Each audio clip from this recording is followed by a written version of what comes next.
Hi y'all, my name is Cora J. Welcome back to my channel.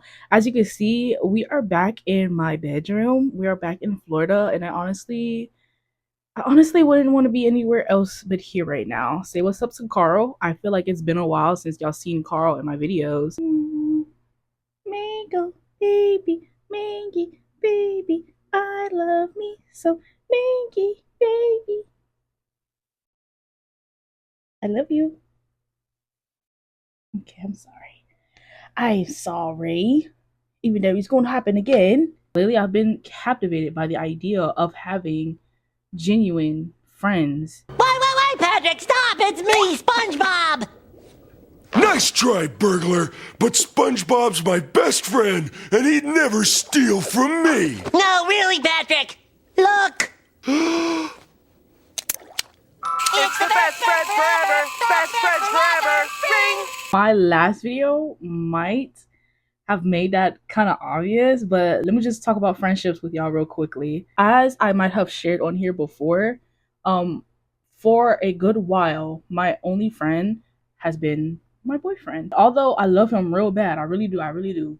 I really wish that I had some good friends to share my love with. Admittedly, I kind of have a bad history with friends, and honestly, it's one of many reasons why I suspect I'm on the autism spectrum, but that's neither here or there. My dad would often tease me for basically always cutting someone off, but he never inquired about like my why. So for years, I always felt guilty for withholding what I didn't understand at the time to be my boundaries, with the intention to be more mindful and considering that my dad is right. Like maybe I do give up on friendships too fast. I sometimes ended up entertaining friendships that didn't serve me nor did I care for. But with that realization, I'm like, no, yeah, fuck yeah, I'm gonna cut motherfuckers off because motherfuckers be motherfucking, you know? Let me share with y'all just a few reasons why I have created space between me and another person. There was one time relatively recently, I was getting to know somebody and they did not ever ask me questions about my life. Like they just yapped about their own life. No, thank you.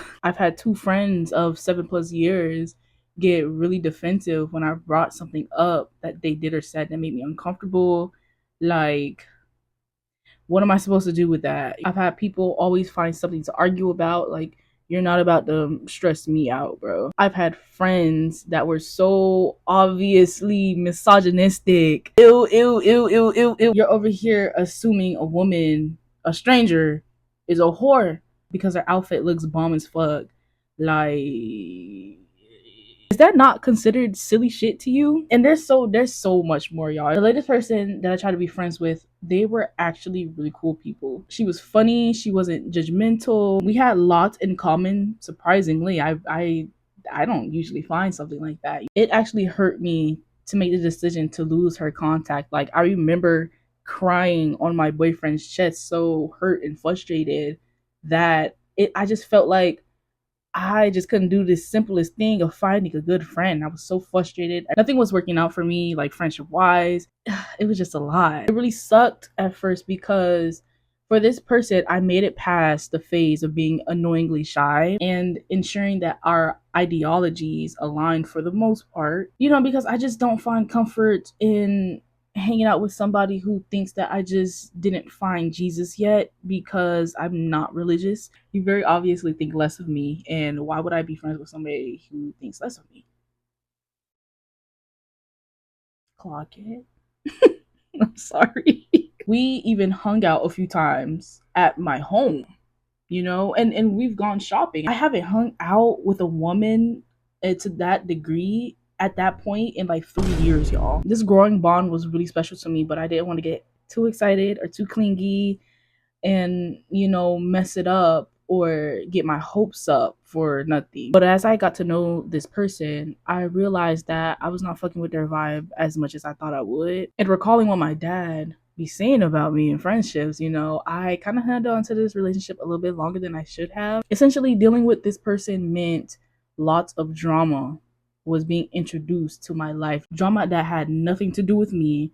But I remember I was in my room on my dry erase board, like mapping out the drama, like, okay, this started because they said this, and then that made this person over here feel like this, and so they did this, and like just mapping it out to oh my gosh, just mapping it out to confirm with myself that none of that shit was making sense. Happy birthday, bitch! So you just gonna bring me a birthday gift on my birthday to my birthday party on my birthday with a birthday gift? Happy birthday! That shit had me so stressed out, and I was just like, no, like this really should not even be affecting me. I barely know you people. Who are you people? In my head, taking up so much space in my head like this, like it's ridiculous. There were many reasons why I didn't think of us to be a good match as friends, but my last straw was no tea, no shade, of course. My last straw though was her texting a PDF file, knowingly texting a PDF file, and like avoiding the block button. Like that hoe was on fire. I try not to think about it too much. I try not to judge her life because that's just simply not my job. But I did immediately stop talking to her after that. And like I said, around that time, it did suck, but I knew that it was important for me to only make space for people in my life that made me feel comfortable, people that I respect, and people that inspire me. And though all of these are valid reasons, I believe, for me to create space between me and another person, I don't mean to make it seem like it was all that other person's fault why I stopped talking to them. Like, I'm perfect, they shouldn't have upset me, blah, blah, blah. With reflection and learning myself, I did see a pattern of masking more so with my longer lasting friendships. I didn't give those girls a chance to see my authentic self and to choose to love me and have me in their life. You know what I mean? I mean, shit, I didn't give myself the opportunity. I was also depressed in high school, so I can only imagine how it felt for them to be hanging out with merely a shell of myself. Anyways, those breakups tore me up, girl, and it still stings in recollection, but I give myself grace and I give them grace, and I try to heal from it in the most healthiest ways possible. I've also considered if my pattern of cutting people off was just a coping mechanism trying to protect myself from being hurt, but I don't know. I don't think that's the case, honestly. Yeah, of course, I'm weary of making a connection and bonding with somebody and liking them a lot and them not wanting to talk to me for seemingly no reason, but it's not like I'm cutting people off over things that's like really simple and things that we could just simply talk about, you know what I'm saying? Even if it is a deeper conversation. I imagine myself talking to somebody that I met 2 days ago and asking them like, "Hey, why don't you ask about my life?" Or like, "Have you peeped that you don't ask me questions about my life? You just talk about yourself."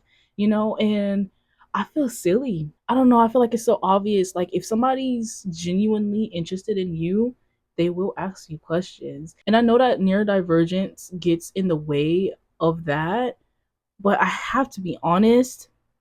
I don't think I have the patience to remind somebody to ask questions to get to know me. I don't think I have the patience to just sit here and talk to somebody that only talks about themselves. I would not feel seen in a friendship like that. And I already have relationships in my life where I don't feel seen. So it's just like, you just like the rest of them. You need to bring something fresh, you know what I'm saying? Something exciting. Stand out from the crowd and tell me like you see me, you hear me, you understand, you know what I'm saying? Like, I don't know. One thing I want to change though is having conversations with people about why I'm making the decision to step away from them. Not everyone, of course, but some people need to know, like, yeah, girl, I didn't feel comfortable being your friend because you over there texting a PDF file, knowing you texting a PDF file. But enjoy your life, stay safe out there. While I was in Washington, I had an encounter with this girl in Wally World that changed my perspective on how to make friends a little bit. And it feels so like elementary, but it was like it changed my point of view. So basically, I seen this girl walking towards me and I was walking towards her, right? And I noticed that she was really pretty, but I was doing like 8 things in my head. Sometimes going shopping takes a lot of energy because like it'd be people everywhere and not saying excuse me and squeezing between people, and you gotta be mindful of your surroundings even when you shopping. There was one time I could have sworn this lady was in like an abusive relationship. I'm so sorry. I didn't mean to like traumatize y'all. I'm so sorry. Whatever. I was doing 8 things at a time in my head. So I had decided not to say anything. I didn't really have the energy to like back down the shyness. However, she gets right there next to me. I'm walking in front of the buggy my boyfriend is pushing for us. And I have my hand on the buggy. I notice he stops. And he's like, Cora. And I turn around. I'm like, oh, what? Like, what's going on? And the girl is right there. I thought she just walked past me and kept going. But the girl's right there. And I'm like, oh my gosh, what's going on? And she's standing there like, oh my gosh, this girl literally just fucking ignored me. You know what I'm saying? I swear I didn't hear her. And my boyfriend's like, oh, she's talking to you. And I'm like, oh, I'm sorry. Like, what's good? What's up? And she's like, I was just saying that you're pretty. I was like, oh my gosh, girl. Like, I was literally thinking the same thing about you, but like, I got too shy. You know what I'm saying? Like, but you're gorgeous, and I love your glasses and your. She kind of looked like me. I'm not gonna lie. I like your glasses, your outfit. She was taller than me. Loved that. Dark skin, locks, everything. Bunch of piercings in her face. Oh my lordy. I liked her swag. You know what I'm saying? And we just sat there going back and forth, being all cutesy and girly and giving compliments and stuff like that. And then and then we just walked off on into the sunset, but like on opposite horizon. Wait, I walked off into the sunset. She walked off into the sunrise because that's kind of like we parted ways and that was it. Okay, but it made me feel really good. And when we got in the car, I was like, damn, maybe that was the perfect opportunity to ask for like her IG or her number or something. And then I realized this is how people make friends as adults, isn't it? Like a quick, hey, you look really cool. Oh my gosh, you look really cool too. Do you want to talk later? You know what I'm saying? And you grab them digits. After that realization, I felt like I let myself down, but I didn't want to sweat it too much. I just walked away with trust that I will find my people. But overall, that interaction inspired me to start putting myself in spaces where I'm more likely to meet people that I click with and that inspire me. Maybe something like going to an open mic night at a cafe, doing yoga at the park, maybe volunteering to build community gardens. Maybe not that last one because I sweat really easily, y'all, and like you don't want to be trying to be friends with somebody that got both of their pits is soaking wet. Whole chest is soaking wet. You know what I'm saying? I smell like sweat. Dirt particles all on the forehead because I'm getting sweat in my eye. You know what I'm saying? I don't know. Maybe not that one, but you get the idea. I think it's a solid start. And I also want to be comfortable starting a connection with somebody simply because I thought they looked cool as fuck. Because if I'm wrong and they actually are in fact not cool, that's okay. Welcome to my cemetery of could have been friends. You know what I'm saying? Let's just add them to the pile. We'll try again later. But yeah, I'm not gonna let my pickiness with friendships feel like a red flag anymore. It is okay to curate my close circle. I know it's obvious by now. I don't really know how to make friends, but I am so down and so ready to try as my most authentic self. I don't know, maybe it'll help if I just rip the band-aid off ASAP. Like, what do you think about spiritual practices like hoodoo? How do you feel about our current president? Like, oh, I support human rights for everyone. How about you, girl? Like, don't you human rights, Oh, y'all, I crack myself up.